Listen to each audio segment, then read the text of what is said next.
Hi, I'm Gareth Marlowe. I was talking to somebody on Saturday night about a new role that they were moving into, and even though I wasn't at work, ABC, always be coaching.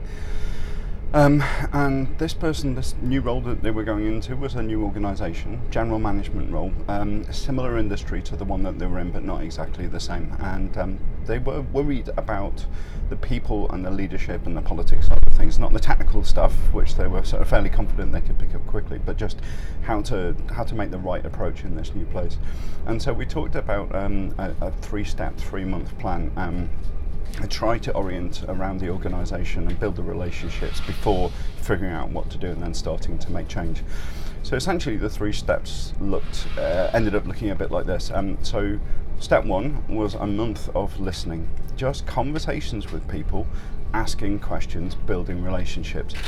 Can you help me to understand what it is that I need to know? And who else should I talk to?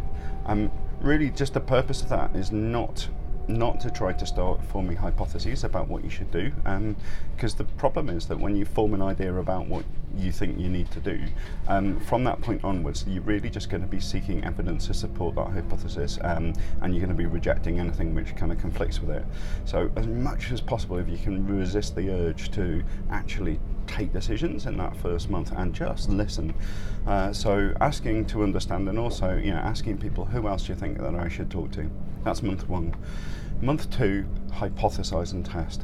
So at this point, again, it's not yet about acting. You're still in a honeymoon period, and you still got a chance to build up some relationship capital and get some goodwill into the bank. But at this point, you should be, I think, starting to think about how you're going to approach change. But again, you're not pulling the trigger on it yet. You're forming those ideas and working again round with the same group of people, that first group of stakeholders that you spoke to the previous month, and running these ideas past them.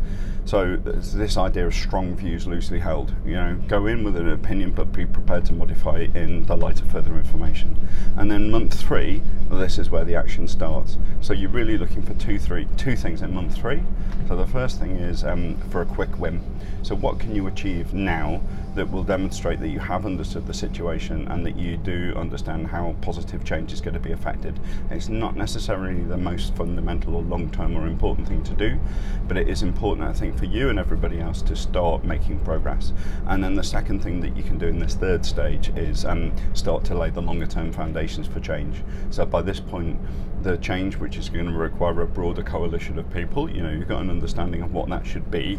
And in month 3, it's really about communicate hard. And we're back to Elizabeth Ayres' article here and this idea of radiating intent. So communicate really hard at this point, signaling what it is that you intend to do and you go and change. So that's it. It was a very interesting, enjoyable conversation. I hope it was useful for the person that I was speaking to, but I also thought that the learnings were more broadly useful. That's it. I'm Gareth. See you next time.